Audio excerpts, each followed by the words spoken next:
ਸੰਗਤ ਜੀ ਵਾਹਿਗੁਰੂ ਜੀ ਕਾ ਖਾਲਸਾ ਵਾਹਿਗੁਰੂ ਜੀ ਕੀ ਫਤਿਹ। ਅਕਾਲ ਚੈਨਲ ਜੋ ਕਿ ਹਮੇਸ਼ਾ ਹੀ ਵਧੀਆ ਤੋਂ ਵਧੀਆ ਪ੍ਰੋਗਰਾਮ ਅਸੀਂ ਤੁਹਾਡੇ ਅੱਗੇ ਲਿਆਉਣ ਦੀ ਕੋਸ਼ਿਸ਼ ਕਰਦੇ ਹਾਂ।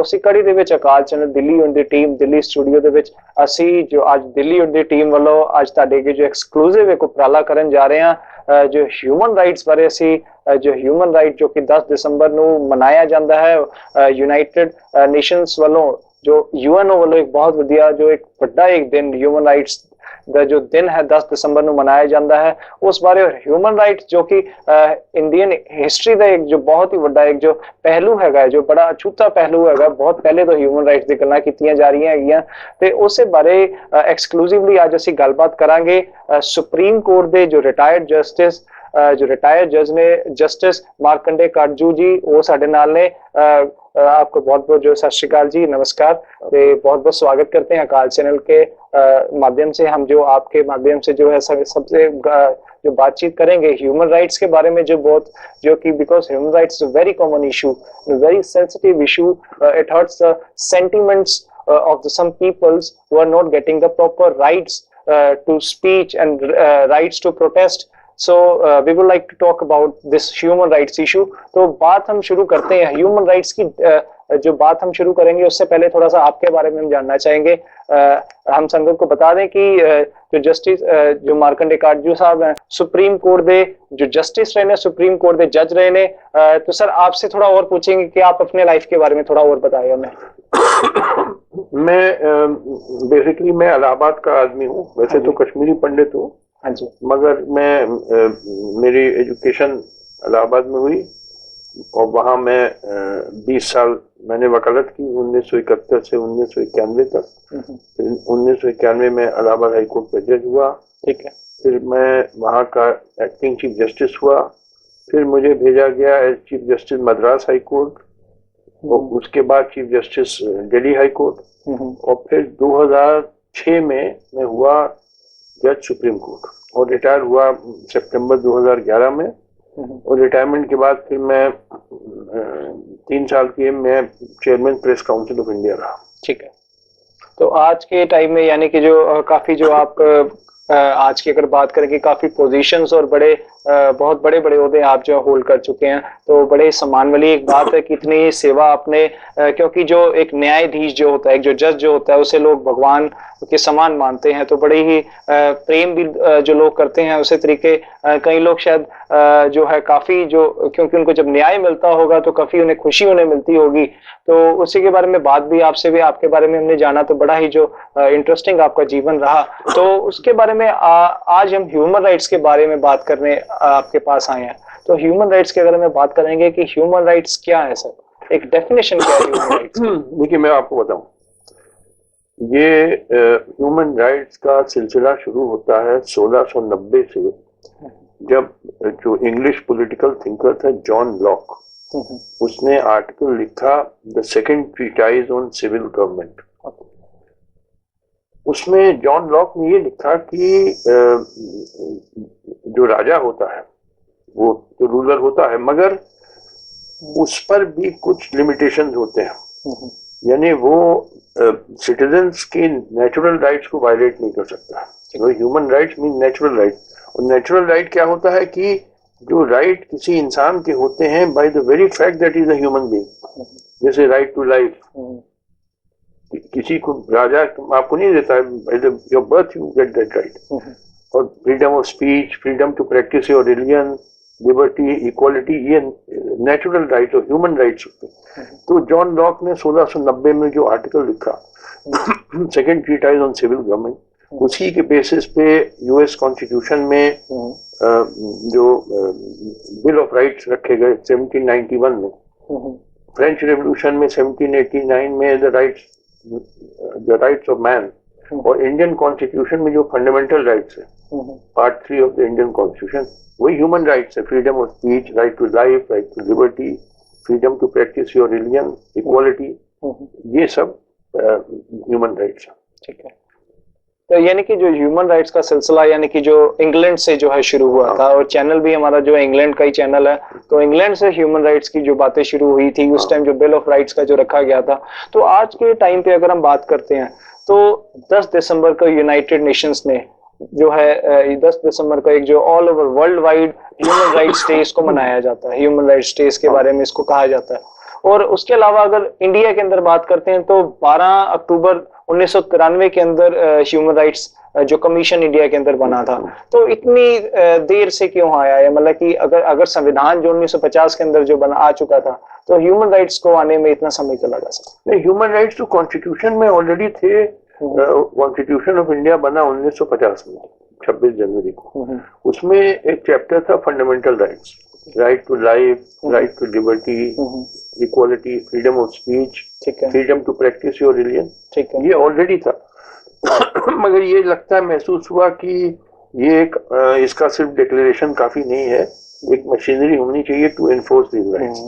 तो उन्होंने ये protection of human rights act बनाया, जिसमें नेशनल ह्यूमन राइट कमीशन है, स्टेट ह्यूमन राइट कमीशन है, तो बने हुए हैं। मगर सवाल उठता है उनमें जो लोग अपॉइंट होते हैं अक्सर वो they are not deserving person. Okay, तो लिहाजा वो मशीनरी ज्यादा सक्सेसफुल नहीं हो पाई है। ठीक है।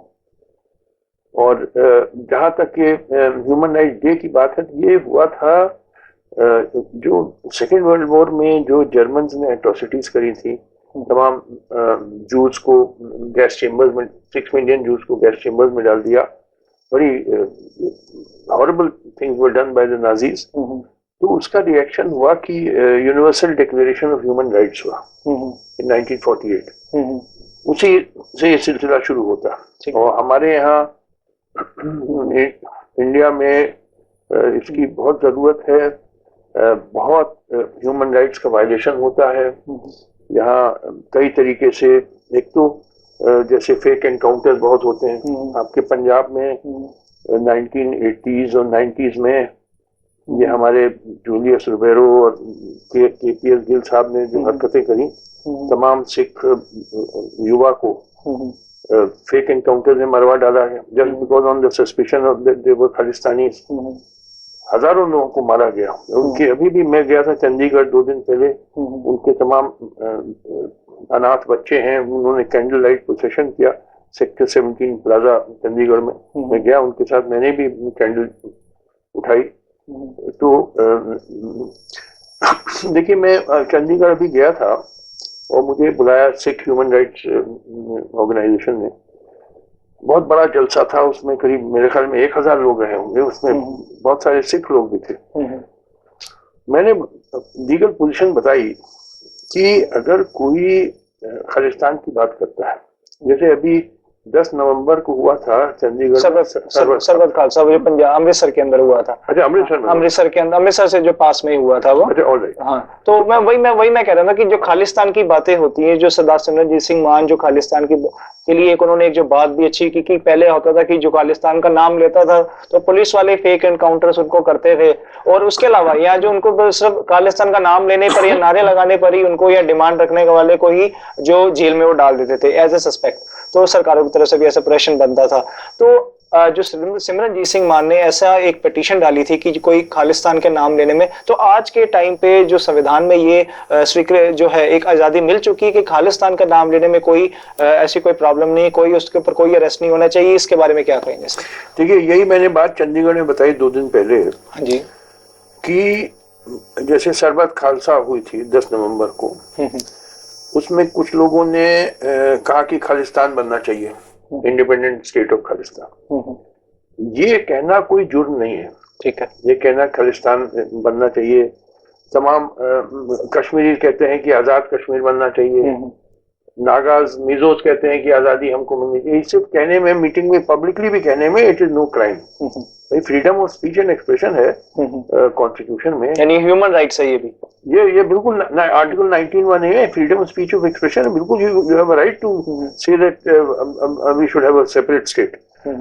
हाँ, अगर उसके और आगे आप गए, आपने कोई वायलेंस शुरू किया, हिंसा शुरू करी, या आपने यू स्टार्ट ऑर्गेनाइजिंग वायलेंस, या आप भड़काते हैं लोगों को to commit violence, that becomes a crime.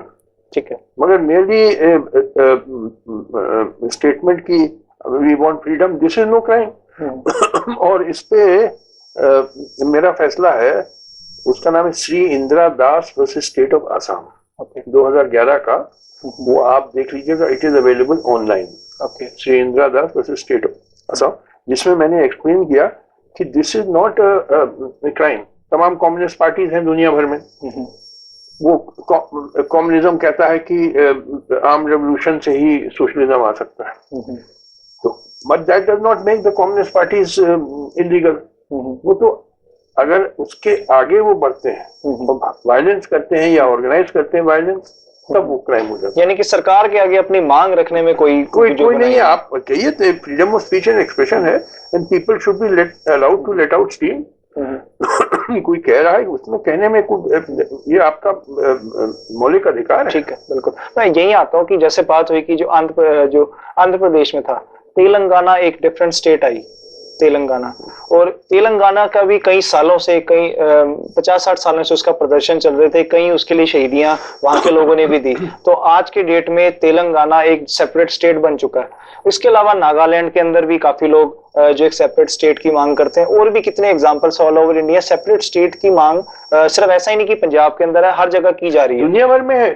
Canada में क्यूबेक में लोग फ्रेंच बोलते हैं, फ्रेंच भाषा, बाकी कनाडा में इंग्लिश बोलते हैं। ठीक है। तो अक्सर डिमांड करते हैं वहां के लोग, हमको सेपरेट कंट्री चाहिए। ये यूनाइटेड किंगडम में स्कॉटलैंड के लोग अक्सर डिमांड करते हैं, बल्कि रेफरेंडम हुआ था। बिल्कुल, रेफरेंडम हुआ था, हालांकि वो रिजेक्ट हो गया, बट इसका मतलब लोगों ने डिमांड रेज करी, दुनिया भर में कहते हैं। तो ये डिमांड रेज करना इज नो ऑफेंस। हाँ, आगे मत बढ़िए, वायलेंस मत करिए, ठीक, और डोंट स्टार्ट ऑर्गेनाइजिंग दैट। बिल्कुल, अपनी यानी कि राइट टू स्पीच हम कर सकते हैं, ये ह्यूमन राइट है हमारा। बिल्कुल, यानी कि राइट टू स्पीच हम कर सकते हैं, हम अपनी मांग रख सकते हैं सरकार के आगे। We can demand, we can speak about that, we can speak in publicly, we can do protest over that, but if we create the violence, then this is a problem, that is a crime, becomes an offence. ये distinction है। Okay. So fake encounter जो किया है, मैंने तो, मेरा फैसला है प्रकाश कदम वर्सेस राम प्रसाद गुप्ता, उसमें मैंने कहा फेक एनकाउंटर पुलिस करती है तो मैंडेटरी वो पुलिस ऑफिसर को डेथ सेंटेंस मिलनी चाहिए, क्योंकि this is just opposite to his duty. Police officer का तो ड्यूटी है to uphold the law, not to commit murder. ठीक है, तो इनको फांसी की सजा मिलनी चाहिए।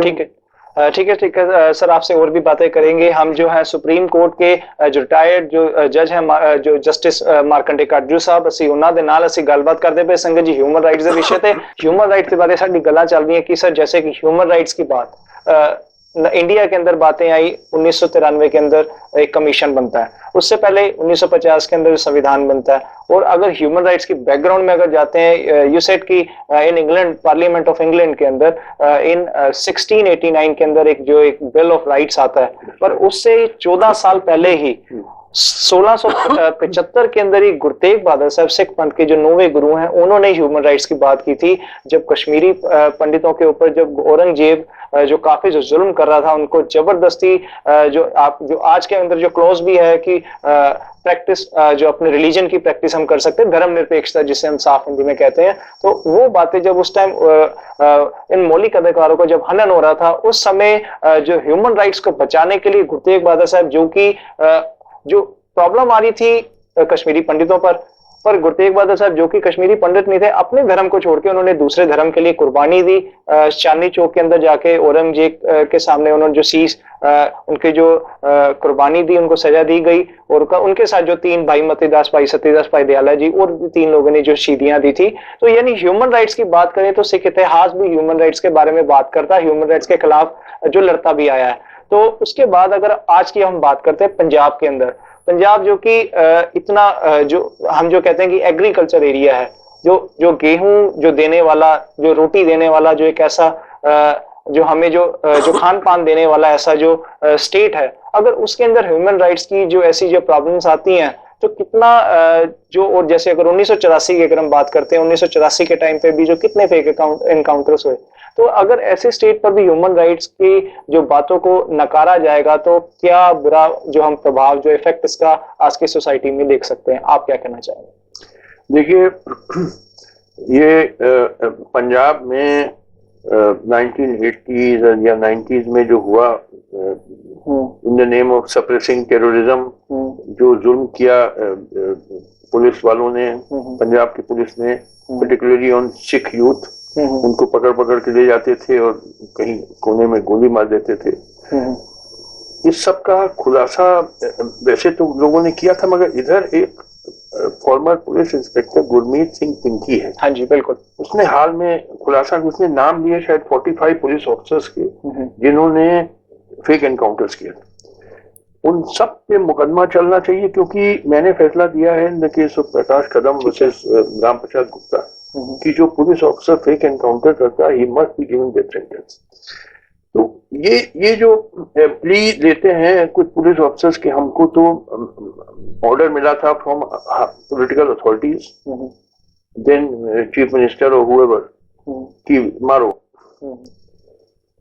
ये डिफेंस एक्सेप्टेबल नहीं है। न्यूरेमबर्ग ट्रायल जो हुए थे सेकेंड वर्ल्ड वॉर के बाद जर्मनी में against the Nazi war criminals, तो उसमें जो नाजी वॉर क्रिमिनल्स थे उन्होंने यही डिफेंस लिया था बिफोर द इंटरनेशनल ट्राइब्यूनल कि ऑर्डर्स आर ऑर्डर्स, हमको तो हुक्म मिले थे, मैं तो ऑर्डर ही कैरी कर रहा था। ये डिफेंस को एक्सेप्ट नहीं किया गया और वो नाजी वॉर क्रिमिनल्स को फांसी की सजा दी गई। ठीक है, तो मैं ये इसलिए बता रहा हूँ कि ये जो पुलिस ऑफिसर्स ने फेक एनकाउंटर्स किए पंजाब में, they must be given death sentence. और मेरा फैसला भी सुप्रीम कोर्ट में प्रकाश कदम बना क्योंकि आज तक वो घाव जो है भरे नहीं है, हजारों बच्चे हैं जो अनाथ हो गए हैं। और आज की ये जो बादल सरकार है, ये भी बहुत जालिम सरकार है। ये यानी कहीं मीटिंग में कोई खालिस्तान का नाम लेता है, जैसे सरबत खालसा में हुआ, बहुत लोगों को अरेस्ट किया गया और उनके ऊपर सेडिशन का चार्ज, ना जाने क्या क्या चार्ज लगाए गए, जो बिल्कुल अनकॉन्स्टिट्यूशनल है, इलीगल है, against my judgment in Shri Indira Das versus state of Assam. Okay, तो ये सब चार्जेस विड्रॉ होने चाहिए और ये पुलिस ऑफिसर वगैरह जिन्होंने ये सब चार्जेस लगाए, इनको सजा मिलनी चाहिए। ठीक है, मगर इसके साथ साथ मैं ये भी कहना चाहता हूँ, apart from this kind of violation of human rights, एक और किस्म का ह्यूमन राइट वायलेशन है, वो इकोनॉमिक राइट्स का वायलेशन। कि फॉर एग्जांपल इतना अनएम्प्लॉयमेंट है, जो अनएम्प्लॉयड लोगों को, यूथ आपके पंजाब में भी बहुत लोगों को बेरोजगार घूम रहे हैं, तो ये क्या ह्यूमन राइट वायलेशन नहीं हुआ? बिल्कुल। या हंगर है, लैक ऑफ हेल्थ केयर है, लैक ऑफ गुड एजुकेशन है, मेल न्यूट्रिशन है, बच्चों को 50% हम लोग के बच्चों को ठीक से खाना नहीं मिलता है। बिल्कुल, ये भी तो वायलेशन ऑफ ह्यूमन राइट्स हुआ। हेल्थ केयर यानी लोगों के पास पैसा नहीं है डॉक्टर के पास, डॉक्टर की मेडिकल फैसिलिटीज के लिए, ये भी इसको नहीं भूलना चाहिए, this is equally important.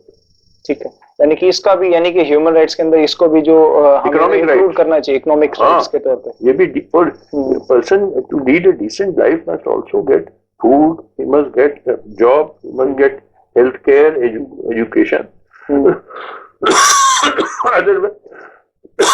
merely giving freedom of speech is meaningless। एक हंग्री आदमी को, भूखे आदमी को या बेरोजगार आदमी को फ्रीडम ऑफ स्पीच से क्या फायदा? बिल्कुल बिल्कुल। तो मैं वही यहाँ पर आता हूँ, सरबत खालसा की आपने बात की, जो सरबत खालसा के अंदर जिन लोगों ने खालिस्तान के बारे में बात की थी, उन लोगों को उन जो जत्थेदारों ने चुने गए थे, ये जो इंटरनल प्रोसेस है। पर अगर हम इसको अगर लीगली तौर पर अगर देखते हैं, तो लीगली तौर पर अगर कोई जो खालिस, जो इतनी जो संगत के अंदर इतने एक मैं कहूंगा कि जो काफी जो इकट्ठ के अंदर जो है, अगर जो अपने खालिस्तान की जो बात करता है, खालिस्तान के लिए अपने एक आजाद मुल्क के बारे में बात करता है, अपने आजाद एक स्टेट के बारे में बात करता है, तो आपने बताया कि बात करने में कोई प्रॉब्लम नहीं है, ये राइट टू स्पीच है, ये हमारा ह्यूमन राइट्स है, हम कुछ भी कह सकते हैं। तो पर उसी के आधार पर नेक्स्ट डे बिल्कुल 10 नवंबर को ये हुआ और 11 नवंबर को उनको अरेस्ट कर लिया गया। पहले इनके ऊपर मुकदमा डाला 107-51 का, उसके बाद उनके ऊपर देशद्रोह का जो, तो ये मुकदमा डाला क्या, तो क्या सिर्फ अपने आजाद मुल्क के बारे में बात करने के ऊपर देश द्रोह का मुकदमा बन सकता है सर के नहीं? कितना ठीक है? बिल्कुल नहीं बन सकता है। और जिन लोगों ने ये चार्जेस लगाए हैं और गिरफ्तारियां करी, उन पुलिस ऑफिसर्स को और जो मंत्रियों ने आदेश दिया था उन पुलिस ऑफिसर को, उन लोगों को गिरफ्तार करके और मुकदमा उन पर चलना चाहिए, उनको सख्त सजा मिलनी चाहिए, बिकॉज बिल्कुल अनकॉन्स्टिट्यूशनल काम किया उन्होंने। और यहाँ आपके देखिए, माफ करिए, ये जो सरकार आपकी जो बादल सरकार है, मुझे सब एक से अजीब खबरें मिल रही हैं इनके बारे में क्या क्या इनके फैमिली के मेंबर ड्रग ट्रैफिकिंग कर रहे हैं और पूरा कंट्रोल कर रहे हैं ट्रांसपोर्ट और वहाँ का टीवी चैनल्स, पीटीसी चैनल है कोई और केबल चैनल और ये माइनिंग, बजरी, सारा ये फैमिली में ग्रैब किया हुआ है। एक चीफ मिनिस्टर है, बेटा डिप्टी चीफ मिनिस्टर है, बहू सेंट्रल गवर्नमेंट मिनिस्टर है, बहू का भाई वहाँ पंजाब मिनिस्टर है, दामाद मिनिस्टर, यानी ये सारे फैमिली मेंबर उनके मंत्री बने हुए हैं और सुना लूट मचाए हुए हैं। This is what I am hearing and this is very unfortunate. ठीक है, तो आप क्या समझते हैं कि इसको कैसे ठीक होना चाहिए, क्या इसका होना चाहिए? हमने कि जो अगर आजाद घर की बात करते थे उनके ऊपर जो देशद्रोह के मुकदमे और पर उसके बारे में उसके अलावा कि जो आपने बताया कि जो काफी जो ड्रग्स की जो काफी बातें हो रही है, जो लोग अगर इसमें जिनका नाम भी आता है तो वो बच के निकल जाते हैं।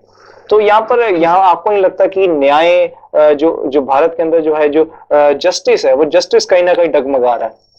देखिए, अब टाइम आ गया है कि पीपल्स ट्राइब्यूनल्स बनने चाहिए, जनता को अपने ट्राइब्यूनल बनाने चाहिए, क्योंकि ये गवर्नमेंट वाले सही ट्राइब्यूनल्स बनाएंगे नहीं। तो जनता को कोई ना कोई तरीका निकालना होगा पीपल्स ट्राइब्यूनल्स बनने।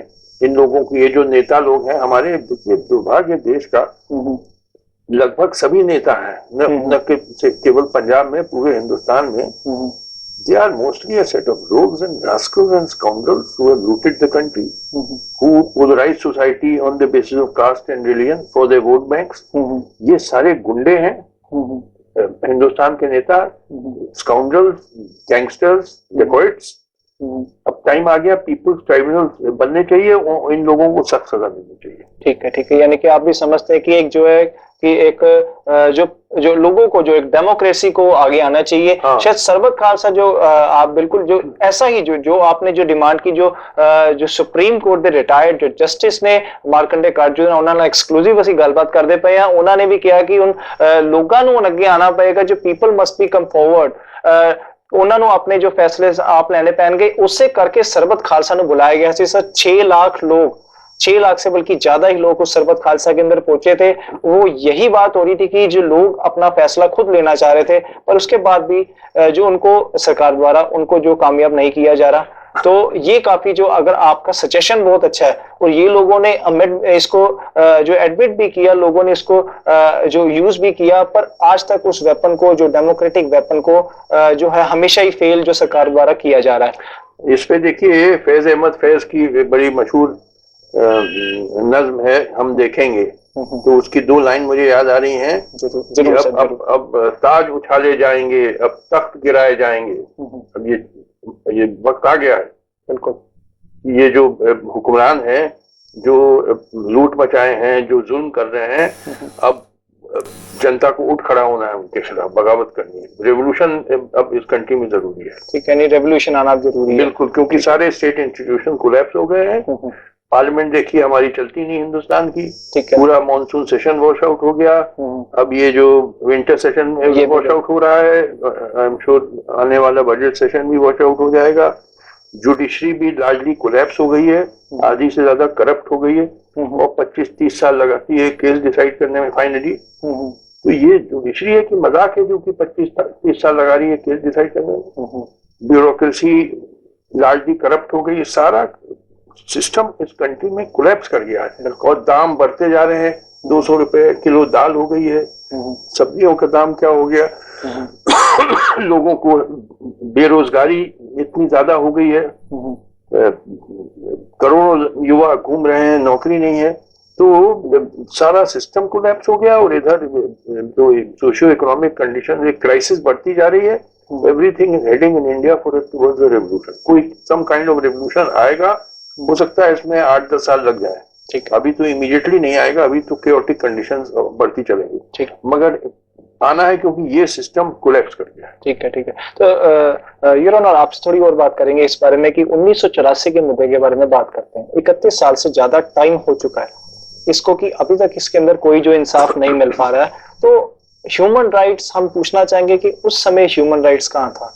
उस समय जो पुलिस वाले जिनको लोग जिनको देख के जो लोगों को सिक्योरिटी महसूस करनी चाहिए, मैं माफ करना, या हम अगर अपने जो यूके की बात करते हैं या और बाहर के मुल्कों की बात करते हैं, वहां पर पुलिस को देख के लोग सिक्योर फील करते हैं। तो पर 1984 के अंदर ऐसा जो कत्लेआम सिखों का वहां पर जेनोसाइड जो हुआ था, तो उस समय कोई पुलिस से भी कोई मदद नहीं मिल रही थी, कहीं से भी कोई मदद नहीं मिल रही थी। तो क्या वो भी एक ह्यूमन राइट्स का हनन था? बिल्कुल था। देखिए, हम आपको बताएं 1984 में इंदिरा गांधी का असैसिनेशन हुआ था, कत्ल हुआ था। उससे उनके जो बेटे थे राजीव गांधी, जो उसके बाद प्राइम मिनिस्टर बन गए, वो बिल्कुल पागल हो गए और उन्होंने हुक्म दिया कि सिखों का मैसेकर करो। ठीक है, ये उनका ओरल इंस्ट्रक्शन था। और ये बात मुझे मालूम कैसे हुई कि शांति भूषण जो बहुत बड़े वकील हैं, आज भी करीब 90 साल के हैं, यूनियन लॉ मिनिस्टर रह चुके हैं, तो 1984 में वो बीजेपी के नेशनल ट्रेजरर थे। उन्होंने बताया कि उनको, वो बीजेपी हेडक्वार्टर गए थे दिल्ली में, तो वहां खबरें आ रही हैं कि सिखों को तो पकड़ पकड़ के मट्टी का तेल डाल के, पेट्रोल डाल के जलाया जा रहा है।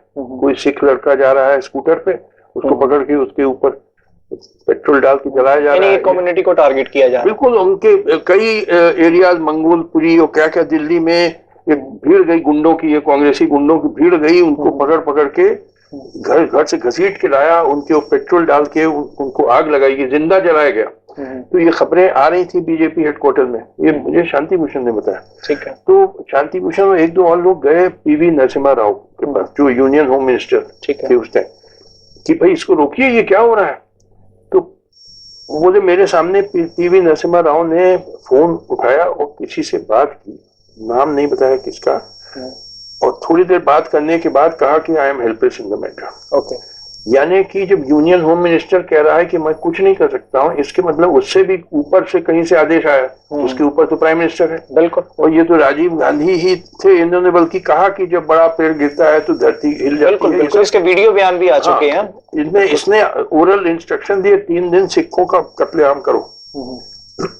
तो करीब 5000 तो शायद दिल्ली में मार डाले गए। बिल्कुल बिल्कुल। मैं तो इलाहाबाद में रहता था, मेरे एक दोस्त वहां लखनऊ में थे, बोले पंजाब मेल आई, पंजाब से लखनऊ स्टेशन पहुंची on the way to Calcutta. तो जो रुकी लखनऊ, तो भीड़ आई यही गुंडों की, और सिख जो मेल थे उनको ट्रेन से घसीट बाहर ले गए स्टेशन के, और पेट्रोल डाल के आग लगाई। हाँ जी, बिल्कुल। तो ये क्या मर्डर नहीं है, इनह्यूमन, यानी जिंदा जलाना। तो ये राजीव गांधी साहब को मैं ब्लेम करता हूँ। देखने के तो बड़े हैंडसम लगते हैं, मगर ये मर्डर्स करवाए उन्होंने, मास मर्डर्स। यस, 30 साल हो गए, आज तक उसका किसी को सजा नहीं हुई है। बिल्कुल बिल्कुल। यहाँ पर जो कम्युनिटी को टारगेट किया गया था, हम ये नहीं कहते कि वो हिंदुओं ने मारा, मुसलमानों ने मारा, क्योंकि कई हिंदू इतने अच्छे हिंदू परिवार ऐसे थे, कई मुसलमान परिवार ऐसे थे जिन्होंने पनाह भी दी। और मैं यहाँ पर ये नहीं कहूंगा सिखों का तो कत्लेआम हुआ ही था, मोब ने उन लोगों को भी, उन हिंदुओं को भी, उन मुसलमानों को भी मार डाला जो सिखों को पनाह दे रहे थे। तो उन्होंने भी सिर्फ सिखों के साथ साथ उन हिंदू परिवारों की, उनकी भी जो यहाँ पर कुर्बानियां गई थी। तो उसके अलावा भी जो आज तक इसका जो फैसला भी नहीं हो पा रहा है सर, तो सुप्रीम कोर्ट उस समय क्या कर रही थी, या क्या जो बाकी जो जस्टिस थे उनकी तरफ से क्या इसके बारे में एक्शन लिया गया? आज इंसाफ में इतनी देरी क्यों हो गई सर? देखिए, सुप्रीम कोर्ट में भी हर किस्म के जज हैं। ठीक है। और कई जजेस थे, जैसे रंगनाथ मिश्रा थे, he was known to be very close to Congress and Rajiv Gandhi and all. ठीक है। बल्कि उनकी बाद में कमीशन बनी, उन्होंने कहा कि कुछ नहीं, there was no hand of Congress. तो सुप्रीम कोर्ट का मत समझिए सब जज एक किस्म के हैं। ठीक है। कई किस्म के जजेस हैं, और कई चमचे जजेस भी हैं जो उनके पॉलिटिकल कनेक्शंस हैं, वो डिसाइड करेंगे on the basis of their selfish interest. तो don't depend too much on the judiciary. Okay, ये गलत फहमी मत रहिए कि जुडिशरी बिल्कुल न्याय देगी। हर किस्म के जज होते हैं, हाँ अच्छे जज भी होते हैं, मगर बुरे जज भी होते हैं। बिल्कुल बिल्कुल बिल्कुल।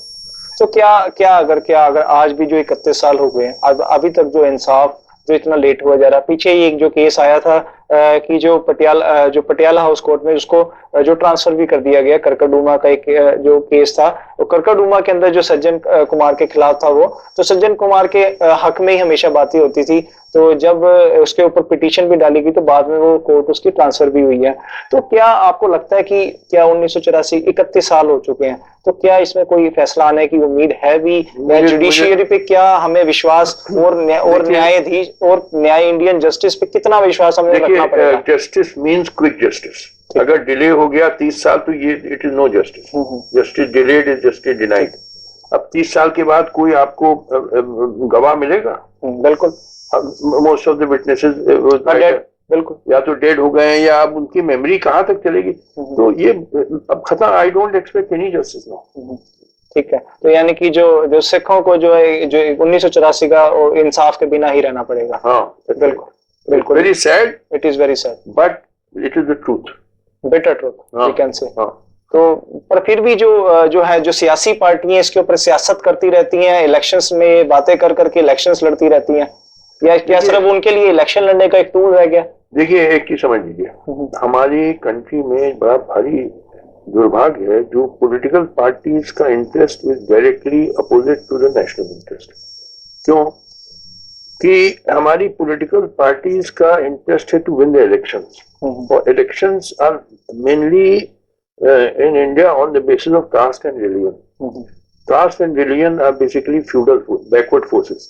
तो ये पॉलिटिकल पार्टी तो अपील करती हैं कास्ट और रिलीजन पे, तो जो बैकवर्ड फोर्सेस को अपील करती हैं। National interest demands going forward, which means rapidly industrialising, spreading science, scientific thinking. तो ये बिल्कुल डायरेक्टली यानी ये जो पॉलिटिकल पार्टीज का इंटरेस्ट और देश का इंटरेस्ट बिल्कुल उल्टा है।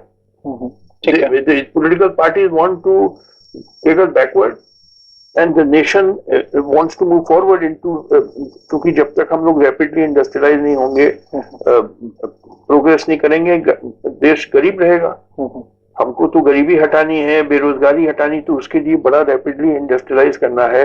We have to move forward, spread scientific thinking, rational thinking. ये लोग कास्ट और रिलीजियस वोट बैंक्स को अपील करते हैं जो कि बैकवर्ड फोर्सेस हैं। ठीक है, तो ये नेता लोग तो बिल्कुल देश के दुश्मन हैं। यानी ये तो देश को पीछे ढकेलना चाहते हैं, क्योंकि इनको अपना इंटरेस्ट है कि इलेक्शन जीते हैं, और उसके लिए पोलराइज करते हैं सोसाइटी को, नफरत फैलाते हैं कास्ट और रिलीजन के नाम पे, ताकि वोट बैंक उनका बना रहे। ठीक है, इनका पूरा खेल ये। तो ये नेता लोगों को, most of them must be shot. They are enemies of the nation. They deserve to be hanged or shot. Incorrigible हैं, ये सुधर नहीं सकते हैं। Don't think you can reform them. Okay. They are incorrigible rascals. They have to be executed. We are discussing about the human rights. So human rights, you told कि काफी जो इसके अंदर जो रिफॉर्मेशन भी आनी जरूरी है, पब्लिक मस्ट भी उनको एक जागरूकता उनके अंदर आनी जरूरी है। Public should move forward around इसके बारे में थोड़ा अराउंड दिस। तो अब अगर इसके अंदर आप समझते हैं कि ह्यूमन राइट्स के अंदर वो क्या क्या सजेशन आप क्या देना चाहेंगे कि क्या क्या इसके अंदर रिफॉर्मेशन होनी चाहिए, क्या कैसे इसको ह्यूमन राइट्स को इम्प्रूव किया जाना चाहिए, जो कमीशंस के अंदर बात करते हैं? क्योंकि अगर हम यहाँ पर थोड़ा सा और बात करते हैं कि ह्यूमन राइट्स की जो बात है, जो काफी जो सिख के अलावा, बल्कि मैं कहूंगा कि सिख नहीं, काफी ऐसे लोग जो है कई जेलों के अंदर अपनी जो उम्र कैद से भी ज्यादा जो उनको दी हुई थी, सजाएं दी हुई थी, 14 साल, किसी को 20 साल, पर वो उससे ज्यादा जो सजाएं काट चुके हैं, उससे ज्यादा वो अपना अभी तक उनको जो वेट कर रहे हैं कि शायद उनको जो कभी वो जेल से बाहर निकलेंगे, उम्र कैद उनकी पूरी हो चुकी है। उसके बावजूद भी बापू सूरत सिंह एक सोशल एक्टिविस्ट है जो अमेरिका से आए हैं, जनवरी से ही इसके ऊपर जो हंगर स्ट्राइक के ऊपर वो लेके बैठे हुए हैं, सिर्फ इसी बात के लिए कि जो उन लोगों को छोड़ दिया जाए जो अपनी सजाएं पूरी कर चुके हैं। तो आप क्या सर, ये भी एक ह्यूमन राइट्स का हनन नहीं है? ये भी यहाँ पर भी ह्यूमन राइट्स को जो एक धक्का नहीं लग रहा? आप बिल्कुल बिल्कुल बिल्कुल धक्का लग रहा है, और I am totally in support Bapu Surat Singh जो कर रहे हैं। बिल्कुल मैं अप्रूव करता हूँ। और देखिए, इस कंट्री में अनफॉर्चुनेटली माइनॉरिटीज पे बड़ा जुल्म हो रहा है, सिखों पे, मुस्लिम पे, दलितों पे।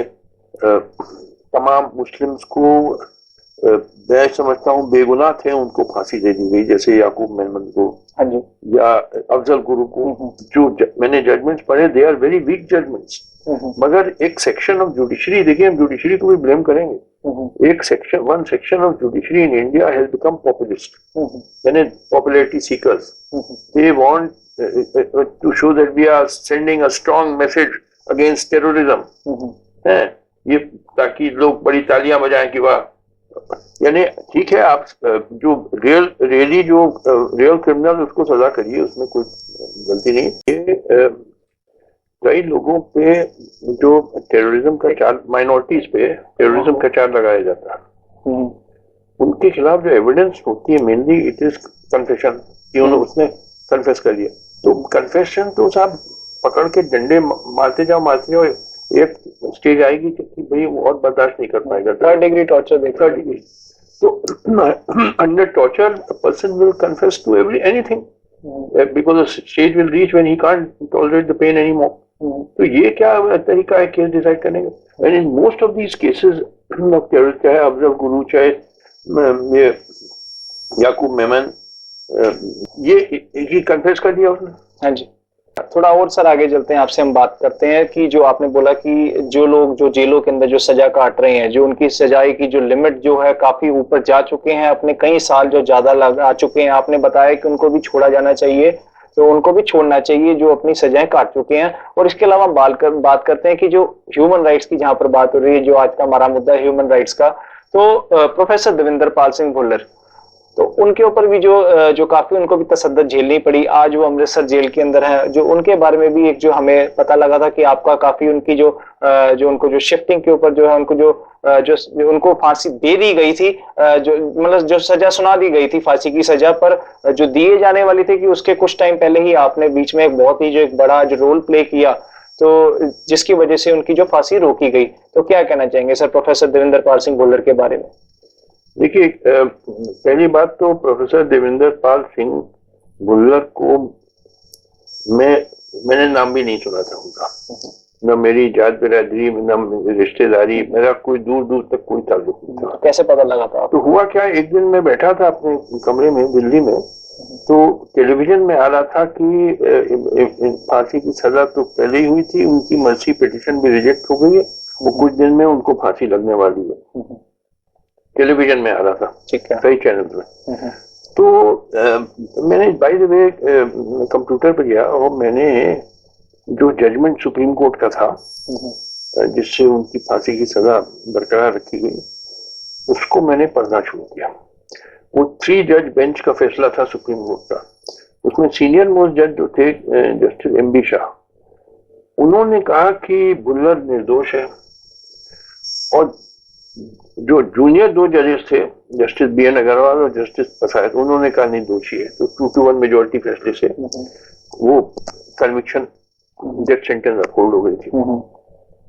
ये वाकया था जब बॉम्ब ब्लास्ट हुआ था, तो उसमें मर गए थे, और ये बिट्टा जो कांग्रेस लीडर, उनका पैर एम्पुटेट हो गया। हाँ, तो उसके करेक्शन में 4 लोग इम्प्लिकेट हुए, और भुल्लर साहब तो जर्मनी से आए थे, उनको भी पकड़ के उनको इम्प्लिकेट कर दिया गया। अच्छा, जस्टिस एमबी शाह ने ये कहा कि लॉ ऑफ कंस्पिरेसी ये कहती है कि एक कंस्पिरेसी में कम से कम 2 लोग होने चाहिए, क्योंकि एक आदमी अपने के साथ कंस्पायर नहीं कर सकता। तो अगर 4 लोगों के ऊपर आरोप लगा है कंस्पिरेसी का, और उसमें से 3 को छोड़ दिया जाए, तो चौथे को सजा नहीं मिल सकती है। कम से कम 2 लोग होने चाहिए कंस्पिरेसी। और ये वेल सेटल्ड लॉ है, ये पहले भी सुप्रीम कोर्ट की, इंडियन सुप्रीम कोर्ट की जजमेंट से, ब्रिटिश कोर्ट्स के जजमेंट्स हैं, यूएस सुप्रीम कोर्ट की जजमेंट्स हैं, वेल सेटल्ड लॉ है। तो मैंने कहा ये तो माइनॉरिटी व्यू करेक्ट है। तो फिर मैंने सोचा बेगुनाह आदमी को तो फांसी लगने जा रही है। तो मैं अपॉइंटमेंट सीख किया प्राइम मिनिस्टर मनमोहन सिंह और प्रेसिडेंट प्रणब मुखर्जी को, वो दोनों से मैं एक रिटन रिप्रेजेंटेशन भी दे गया था, और कई जजमेंट सुप्रीम कोर्ट में, उसमें एक केहल सिंह का जजमेंट था जिसमें कहा गया कि देखिए, एक जुडिशियल प्रोसीडिंग होती है और एक पार्डन प्रोसीडिंग होती है। तो पार्डन प्रोसीडिंग में केहल सिंह के फैसले में यह कहा गया कि president of India in a pardon proceeding can scrutinize the evidence and come to a conclusion different from that of the court. तो मैंने मनमोहन सिंह और प्रणब मुखर्जी दोनों से कहा कि देखिए ये पार्डन प्रोसीडिंग है, मैं पार्डन की अपील करी मैंने, और मैंने कहा कि इस प्रोसीडिंग में you can agree with the minority view and differ from the majority view, and for the reason I am giving the minority view is correct. ये सब मैंने उनको बताया और नतीजा ये हुआ कि उसको फांसी उसको नहीं लगी, रुक गई, और बाद में वो कम्यूट हो गई लाइफ सेंटेंस में। ठीक है। And but he should have been acquitted. 25 साल से जेल में है, मेंटल केस भी हो गया है। उसकी वाइफ आई टोरंटो से मुझे थैंक्स करने के लिए, और यहाँ आपकी दिल्ली में गुरुद्वारा रकाबगंज साहब में बहुत बड़ा जलसा हुआ, 5-7 हजार सिख लोग आए, मुझे इनवाइट किया थैंक करने के लिए। मैंने कहा देखिए मुझे थैंक्स नहीं चाहिए, I thought it my duty कि भाई कोई बेगुनाह आदमी को फांसी लगनी जा रही है तो गलत है। मगर आपका डेलीगेशन आए तो करीब 15-20 लोग आए मेरे से मिलने। मिस्टर हरपाल सिंह चीमा आए, जो सिख ह्यूमन राइट्स ऑर्गेनाइजेशन के बड़े एक्टिव मेंबर हैं, और जस्टिस बेंस आए, रिटायर्ड जज ऑफ पंजाब हाई कोर्ट, बहुत रिस्पेक्टेड सिख सीनियर लीडर्स आए। तो मैंने कहा कि दिस जजमेंट इज रॉन्ग। ये तो आजकल देखिए हमारी unfortunately a section of the Indian judiciary has become populist, popularity seekers, जो नहीं होना चाहिए जज को। मगर वो कई जजेस के मन में है कि we must send a strong message against terrorism है। तो स्ट्रॉन्ग मैसेज क्या, ये मतलब कि बेगुनाह को भी फांसी लगा दो, ये तरीका है। जज को तो बैलेंस्ड होना चाहिए। यानी कि आपके अकॉर्डिंग, यानी कि देवेंद्र पाल सिंह भुल्लर को अगर आप ये मानते हैं कि उनको जेल से बाहर जो है, अब मतलब जेल में उनका रहने का कोई है नहीं इस टाइम काम, हाँ, यानी कि उनको जो छोड़ दिया जाना चाहिए, हाँ, पार्डन करना चाहिए, हाँ बिल्कुल उनको छोड़ देना बिल्कुल होना चाहिए। देखिए ये जो टेररिस्ट केसेस होते हैं ऑलमोस्ट ऑल ऑफ देम, इनमें मेन एविडेंस होता है कन्फेशन, कि उसने कबूल किया अपना गुनाह। जैसे ये याकूब मेमन का, इसको फांसी लगा दी गई, बिल्कुल गलत फैसला हुआ है सुप्रीम कोर्ट का।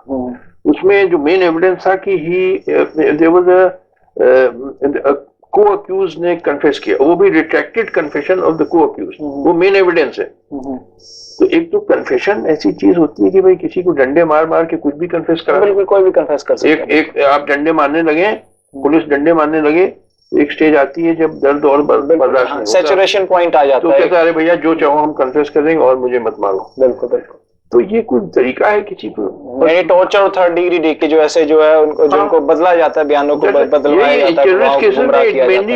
कन्फेशन अफजल गुरु कन्फेशन के बेसिस पे किया गया, याकूब मेमन को कन्फेशन के बेसिस पे किया गया, देवेंद्र पाल सिंह भुल्लर को मिल, और दूसरा कहते हैं कि कोई वो थी रिकवरीज थी, तो रिकवरीज तो अक्सर पुलिस प्लांट कर देती है।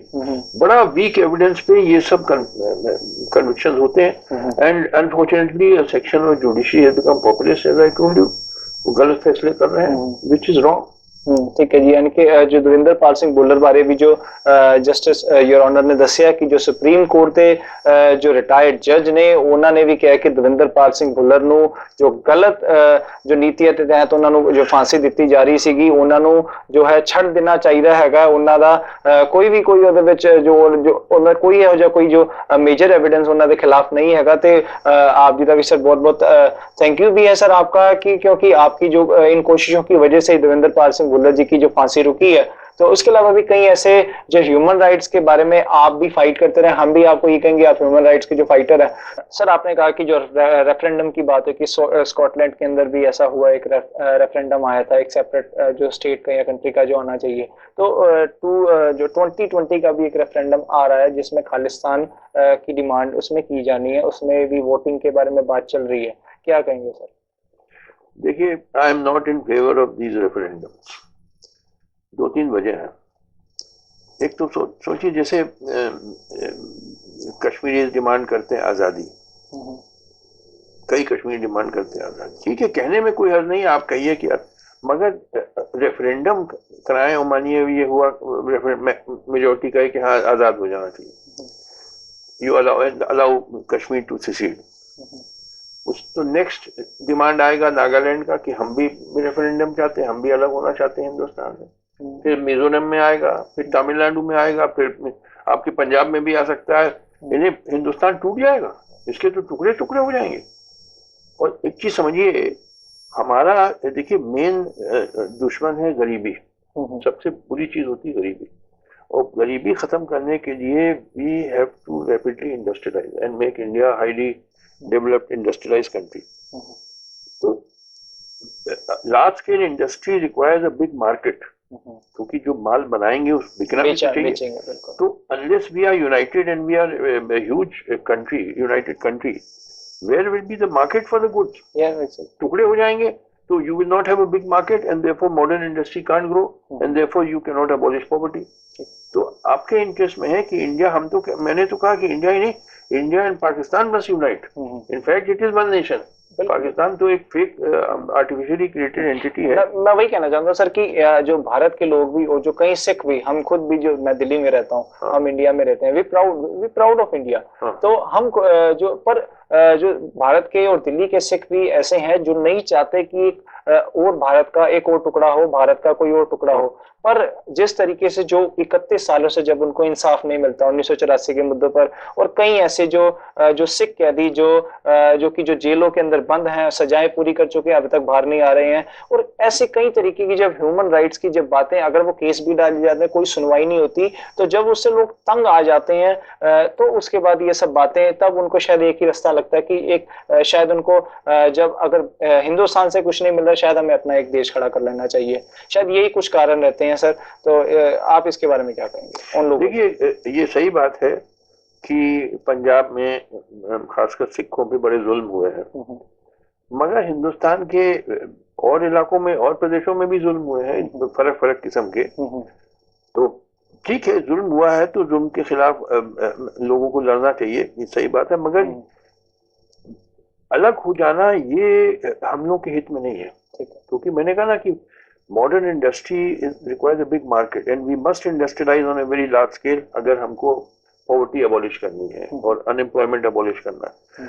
तो large scale industry requires a big market. टुकड़े टुकड़े हो जाएंगे तो कैसे बिग मार्केट होगा?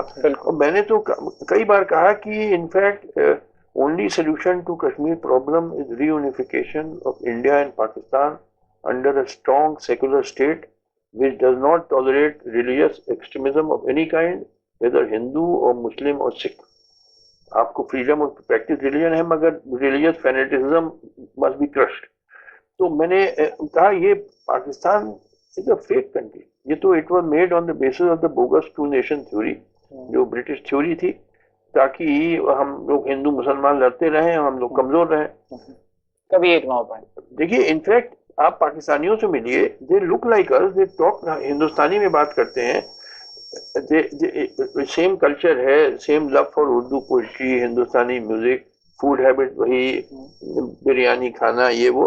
हम लोग एक मुल्क है असली में, ये तो आर्टिफिशियल पार्टीशन हुआ है and we are bound to reunite because we are one country. तो लिहाजा हिंदुस्तान के टुकड़े करने के बजाय हिंदुस्तान में Pakistan, Bangladesh must all reunite and it is bound to happen. हाँ, टाइम लगेगा, क्योंकि जिन्होंने हम लोग को डिवाइड किया है वो आसानी से रीयूनाइट नहीं होने देंगे, ये समझ लीजिए। तो 10-15 साल लगेगा, मगर वी आर बाउंड टू। जैसे जर्मनी रीयूनाइट हुआ था after 45 years, 1945 second world war के बाद उसका ईस्ट एंड वेस्ट जर्मनी बना दिया गया, मगर 45 साल के बाद रीयूनाइट हुआ कि नहीं? ये कहना कि such a long time has passed since 1947, तो ये कोई आर्गुमेंट नहीं हुआ। वियतनाम रीयूनाइट हुआ कि नहीं? 30 साल के बाद 1975 में रीयूनाइट हुआ। चाइना ने आज तक ताइवान को नहीं माना है। तो mainly because a long time has passed, this is no reason for not to reunite. और ये कहना कि रिलीजियस फैनेटिसिज्म बहुत ज्यादा है, तो religious fanaticism, I tell you, ये it is all artificially created. कोई झगड़ा फसाद नहीं चाहता। 99% लोग अच्छे होते हैं, चाहे हिंदू, चाहे मुस्लिम, चाहे सिख, चाहे क्रिश्चियन। ये कुछ 1% मिस्चीवस लोग हैं, ये आर्टिफिशियली नफरत फैलाते हैं। और जहां एक यूनाइट हो अंडर स्ट्रॉन्ग सेकुलर गवर्नमेंट, तो that will crush all these fanatics. ये जो तो ये कहना कि रिलीजियस फैनेटिज्म बहुत ज्यादा इसलिए रीयूनाइट नहीं हो सकते, this is no argument. This religious fanatism is all artificially created. क्योंकि कौन झगड़ा फसाद चाहता है भाई? सब चैन से, अमल से रहना चाहते हैं। This is all wrong reasoning. तो और भी आपने कहीं जो ऐसी बातें कही कि जो ह्यूमन राइट्स का जो हनन हो रहा है, तो उसके अलावा अगर हम बात करते हैं कि जो कई मुद्दे जो आपने बताया कि 1984 के अलावा भी जो कई जो KPS गिल वगैरह इन सब ने भी बातें की और देवेंद्र पाल सिंह भुल्लर के बारे में भी बातें की, और ह्यूमन राइट्स आज कहाँ खड़ा है?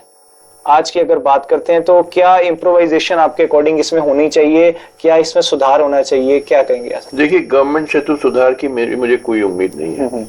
ये एक्सपेक्ट करना कि लॉ अमेंड करने से सुधार हो जाएगा, गवर्नमेंट एक तो चलती नहीं, पार्लियामेंट स्टॉल्ड रहती है और वो गवर्नमेंट करेगी। अब तो जनता को आगे बढ़ना है, जनता को पीपल्स ट्राइब्यूनल्स बनाने हैं। ये रेवोल्यूशनरी सिचुएशन में जनता अपने ट्राइब्यूनल बना लेती है। It is not the parliament जो कानून ऐसे ट्राइब्यूनल बनाएगी, जनता को बनाना होगा, क्योंकि पार्लियामेंट से वो उम्मीद करना बेकार है। ठीक है कि जो इस तरह से ह्यूमन राइट का वायलेशन करें, चाहे पुलिस अधिकारी चाहे आर्मी अधिकारी कोई भी, तो उसको जनता की ट्राइब्यूनल को सख्त सजा उस आदमी को मिलनी चाहिए। ये अब टाइम आ गया है कि people must rise up and set up their people's tribunal and punish these state authorities who commit violation of human rights ठीक है, in any part of India. ठीक है, तो यानी कि जो काफी जो यानी कि लोगों को जो खुद आगे आना पड़ेगा, people must be look forward around this कि they must try to solve their problems by their own self. तो बिल्कुल, क्योंकि now it is time we are not getting the support from the government, and if we talk about there is a bitter truth in India that we thinks that the judiciary we compare the judiciary and the government is the same thing, but practically it is a different thing. We people try to think that the government is doing we think that whatever the government is doing behind this the court is doing that, but in actually the government is doing sometimes some wrong things also, but the judiciary is also against them. Judiciary can also accuse the government also for all the things and deeds if there are some wrong things.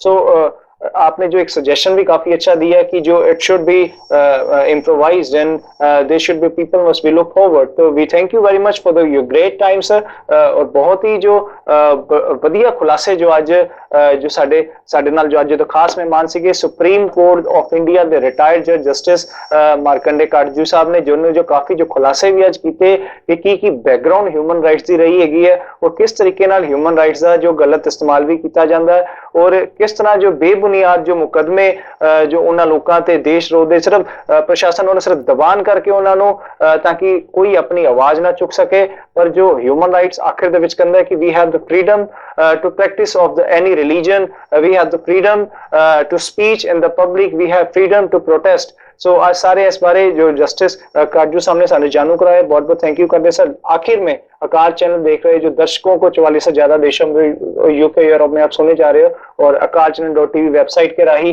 अकाल channel app के राही all over world में आप सुने जाओगे, YouTube पे भी ये सारी वीडियोस जाएंगी, तो क्या संदेश आप उन लोगों को देना चाहेंगे सर? आखिर में मैसेज मैं संदेश देना चाहता हूँ कि जितने भी फ्रीडम लविंग लोग हैं उनको आगे आना चाहिए, जुल्म ज्यादती के खिलाफ खड़ा होना चाहिए, लड़ना चाहिए फॉर ह्यूमन राइट्स, क्योंकि अभी भी बहुत दुनिया में कई जगह पे ह्यूमन राइट वायलेशन हो रहा है। We must all get together and form a united front for protection of human rights. ठीक है, thank you very much sir, we had a very good time and thank you very much कि आपने जो इतना हमें जो समा दिया और इतनी अच्छी बातें हमारे साथ की। तो बहुत बहुत धन्यवाद करते हैं अपने सारे दर्शकों का भी, जिन्होंने सानू जो उम्मीद करते हैं कि यह शो देखा होएगा तो जरूर इन्हें पसंद किया गया होएगा, तो वधिया तो वधिया होर एक्सक्लूसिव प्रोग्राम भी असीं तुहाडे अगे जरूर लेंदे आवांगे। तो ऐसे करके हुण अपने दा सानू जो विदा बख्शो। तुसीं देख रहे सीगे अकाल चैनल, कैमरामैन जसप्रीत सिंह ने, दास गुरप्रीत सिंह पूरी दिल्ली तो। वाहिगुरू जी का खालसा, वाहिगुरू जी की फतेह।